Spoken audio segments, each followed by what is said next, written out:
Le bonjour et bienvenue dans cette cinquième vidéo consacrée à la bibliothèque Pygame.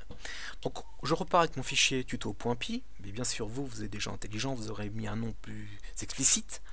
Il faut lui demander d'inclure, de télécharger, d'importer, d'avoir à disponibilité cette bibliothèque Pygame. Donc en C, vous vous souvenez, on a une commande préprocesseur qui dit include trucmuche.h. Donc ici c'est un petit peu la même chose mais en plus simple. Pour importer un module externe, une bibliothèque externe, il suffit de faire un import en stipulant le nom de la bibliothèque désirée. Donc en faisant import Pygame, je vais avoir à ma disposition tous les modules de Pygame. Donc pour ceux qui auront fait un peu de tuto sur Python, vous verrez qu'il y a plusieurs façons d'importer, et tout à l'heure je vous montrerai une deuxième façon d'importer des modules, plus simplement ou différemment disons. Donc là j'ai ma bibliothèque disponible. Donc regardons maintenant ce qui va se passer. Donc quand je vais lancer la chose, donc soit par ici, soit comme moi à l'ancienne école, donc je repars ici ma console, tiens je vais faire un petit clear pour nettoyer tout ça. Voilà, je fais flèche du haut, je retrouve ma commande qui était mémorisée dans mon buffer, entrée, et voilà, ce qui m'affiche Hello World. Donc a priori, il a compris ce que je lui demandais dans l'import. Alors imaginons que vous êtes fatigué, que vous n'avez pas bien écrit la chose, que vous avez mal orthographié ici. Donc qu'est-ce qui va se passer? Donc je fais, au lieu de faire Pygame, je fais Pygame. CTRL S. Donc vous marquez, hein, quand le fichier est modifié, enfin je le modifie, vous voyez comme ça, simplement en entrée, il est en rouge. Qui dit rouge dit non enregistré. Donc quand vous allez lancer la commande ici, il va prendre le fichier qui est actuellement en mémoire, donc pas celui que vous avez devant vous. D'accord? Donc pensez bien à faire un CTRL S qui va enregistrer, qui va surcharger le fichier qui est dispo. Donc là, quand je lance ceci, alors pour qu'on voit bien, on va faire un petit client, voilà. Quand je lance ceci, flèche, ah, qu'est-ce qui s'est passé? Bien, alors, évidemment, un bon programmateur, c'est un programmeur qui fait des erreurs, évidemment, d'accord? Donc il y aura forcément des erreurs dans vos fichiers, c'est une évidence. Alors ici, il vous dit, Python va vous aider un petit peu à découvrir et à trouver vos erreurs. Alors qu'est-ce qu'il vous dit? Dans le fichier, file, tuto.py, donc celui-ci, à la ligne numéro 4, comptez les lignes 1, 2, 3, 4. Donc ici, il s'est passé quelque chose de bizarre. Dans l'import Pygame, il y a eu une import error. C'est-à-dire qu'en fait, il n'a pas bien compris votre import. Il ne comprend pas le Pygame. Évidemment, en regardant ici la ligne 4, vous vous rendez compte qu'il manque quelque chose de fondamental, le E, pour que ça devienne Pygame. Donc maintenant, relançons, resimulons, enlevons ça pour que vous voyez mieux. Voilà, relançons, et effectivement, maintenant les choses se passent correctement. D'accord? Donc attention, et si par malheur il y a une erreur, essayez d'utiliser la console, hein, le terminal, pour aller voir vos erreurs. Alors, comme toute bibliothèque, hein, et Pygame ne fait pas défaut, il faut initialiser la bibliothèque et la quitter. Ça, c'est toute bibliothèque, ça veut dire comme ça, on l'initialise et on la quitte. Donc pour initialiser la bibliothèque, eh bien qu'est-ce qu'on va faire? On va utiliser directement le main. Donc quand on va lancer le module, à partir de cette commande-ci, ou du terminal, on va rentrer dans la fonction main qui appellera ici. Donc on peut l'appeler autrement, on n'est pas commencé. On sait, toute première fonction doit être appelée main. Là je pourrais l'appeler lance-toi, la première. D'accord? Il n'y a pas de règle dans le nom de la fonction.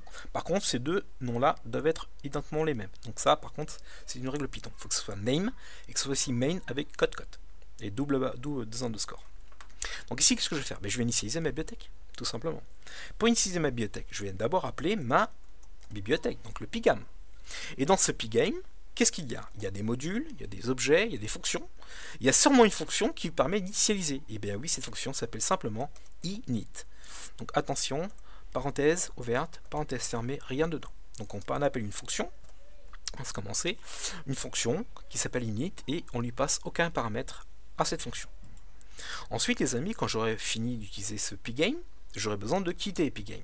Et bien pour quitter Pygame, il faut lui dire va-t'en. Et bien pour ça, il y a une commande qui dit Pygame.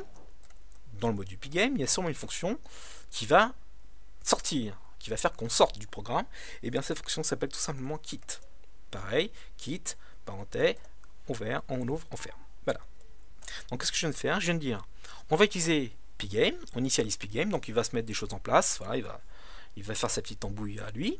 Voilà, on va utiliser Pygame là pour l'instant pas trop, mais on affiche un commentaire, bonjour. Et puis après, quand on a fini d'utiliser print, et bien là rien, et puis il va sortir. Donc il va arrêter Pygame, va libérer les ressources qu'il a prises, il va les redonner au système d'exploitation pour qu'il les confie à quelqu'un d'autre, et on va sortir de la boucle. Effectivement, quand on lance la chose, tout se passe bien. Voilà, voyez. Alors, un petit conseil. Pour être sûr que vous libériez bien toutes vos ressources. D'accord? Il est habituel d'utiliser une autre fonction, mais une fonction maintenant système, pour être sûr que Python s'est bien éteint et qu'il a bien libéré tout ce qu'il avait utilisé. D'accord? Donc pour ça, on va utiliser un module qui est contenu dans Python qui s'appelle sys comme système. Et dans ce module, il y a une fonction particulière qui permet de sortir du système qui est exit. Donc je pourrais, les amis, faire comme ici. Alors on peut rajouter les imports les uns dans les autres. Je peux faire par exemple ici sys. Donc je vais importer deux modules, le pygame et le sys. Ici, quand j'ai fini d'utiliser pygame, je vais finir d'utiliser Python. Donc pour ça, je vais faire sys.exit.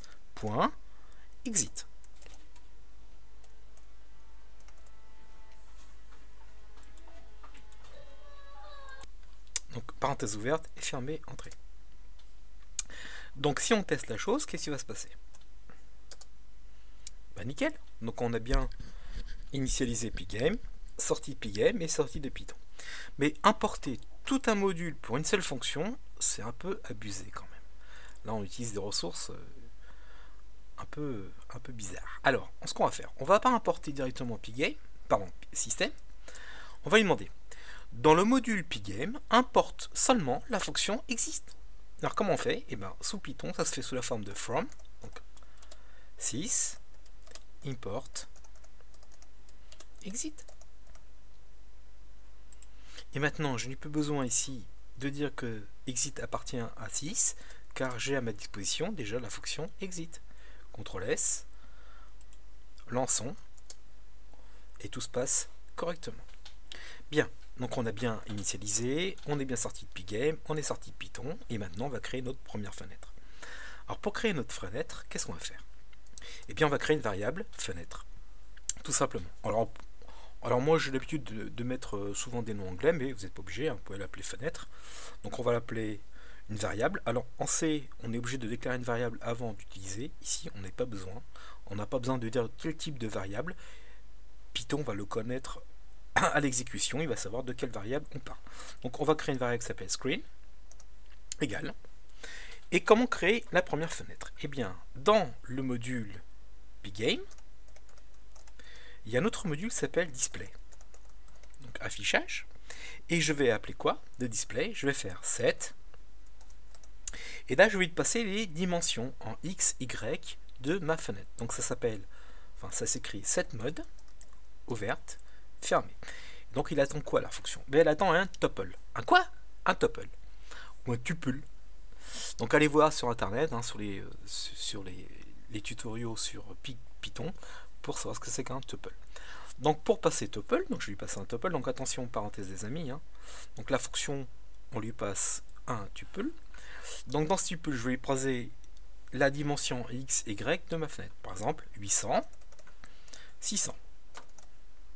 Alors ça c'est une première façon de faire, donc là je lui définis, voilà, je vais créer une fenêtre que j'appellerai screen, qui à partir du module pygame et du module display est une fonction qui dit setMode, etc. Mais le souci, c'est que si demain je vais faire une fenêtre de 400 par 600, je serai obligé de changer à chaque fois mes dimensions de la fenêtre. Alors ce qu'on pourrait faire, on pourrait créer des constantes. Eh bien, créons des constantes. Alors on sait, on est obligé de dire constante, int, etc. Bah, ici, Python, rien du tout. Il suffit de dire, par exemple, que ceci égale cela. D'accord? Donc vous comprenez. Donc je crée une variable, et cette variable, je l'appelle 8, et je lui dis que c'est 800. De même, je crée une variable, comme ceci, qui vaut cela. Donc attention de bien indenter les constantes au même niveau que les imports. D'accord? Donc maintenant je dispose de deux constantes qui s'appellent width et height, qui ont 800 par 600. Donc maintenant ici 800, ce n'est pas 800, c'est... Donc là, quand je vais commencer à taper, je peux demander à... Attends, je vais faire un CTRL S d'abord. Je peux demander, quand je vais commencer à taper, je peux lui demander à Genie de me proposer des choses. Donc je fais CTRL espace, et vous voyez, il m'a proposé tout de suite le mot qui commence par WI. Il me dit tiens, j'en ai un qui commence c'est WI. Et oui, bah c'est ça. Pareil 600, donc soit vous tapez tout, soit vous êtes un peu feignant comme moi, vous commencez cette première ligne, CTRL espace, et voilà, ça apparaît. Donc c'est bien, on appelle ça l'auto-implémentation ou d'accord, ce qui permet d'aller plus vite en tapant. Donc voilà, je crée une première fenêtre qui s'appelle screen, on pourrait l'appeler fenêtre, ma fenêtre, la fenêtre du jeu, le jeu, qui vient du module pgame, du module display, qui est une fonction qui s'appelle setMode, et on lui passe les dimensions via un tuple. Ensuite, je vais donner un titre à ma fenêtre. Alors pour ça, qu'est-ce que je vais faire? Alors toujours sous pgame, du module display, il y a une fonction qui s'appelle setCaption.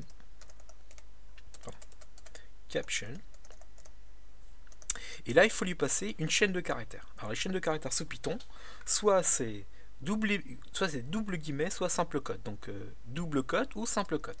Donc, moi, je vais faire simple code, je vais mettre tuto. Donc, si dans votre phrase, il y a une simple code, vous mettez double code. S'il y a un double code dans votre phrase, bah, vous mettez simple code. Voilà. Donc là, je viens de dire à ma fenêtre screen qui son titre était setCaption. D'accord? Bien. Alors, qu'est-ce qui va se passer? Bah, testons la chose. Donc, lançons, fenêtre. Alors, on va faire un petit clear, qu'on voit bien s'il y a des petites choses qui apparaîtront. Voilà. Tac, boum, hop, boum. Ah zut. Elle s'est allumée, puis elle s'est éteinte. Effectivement, regardez ce qui se passe. On initialise la bibliothèque. On appelle la fenêtre. La fenêtre a un titre. On affiche hello. On sort. Effectivement, on a juste le temps d'afficher et de repartir avant de quitter complètement la chose. Donc là, ce qu'on va faire, on va demander à Python, ou surtout à pgame, de faire une petite tempo. Alors, il existe un module Python pour gérer le temps, c'est le module time, mais pgame possède aussi un module pour gérer le temps. Et bien, ce module, on va utiliser, donc ça nous évite de faire n'importe time, vu qu'on a déjà un import pgame, donc on va faire pgame.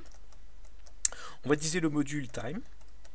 Et dans ce module time, il y a une fonction qui s'appelle delay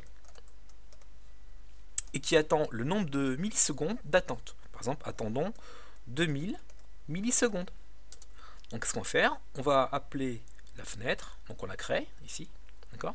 On affiche hello world, ça on pourra l'enlever d'ailleurs maintenant.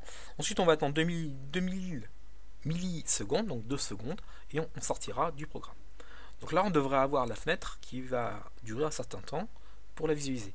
Donc vous voyez ici tout de suite, je suis en rouge, donc je fais un CTRL S. CTRL S, voilà, je vais bien sauvegarder mon programme. Ici, on relance, entrée, voilà. Vous avez une super fenêtre de 800 par 600 qui s'appelle tuto. Et pour preuve, regardez bien, je change ici tuto pgame. Donc le nom est bien tuto pgame. Je vais changer de dimension. Par exemple, on va faire une fenêtre de 600 par 480. Donc c'est une dimension classique hein, pour ce jeu vidéo. Vous voyez bien. Tac badaboum. Voilà, j'ai une petite fenêtre de 800 par 480 avec un titre. Donc vous voyez qu'en quelques lignes de code, je viens de créer ma première fenêtre. Donc première étape, c'est de remplir la fenêtre avec une couleur ou autre. Merci.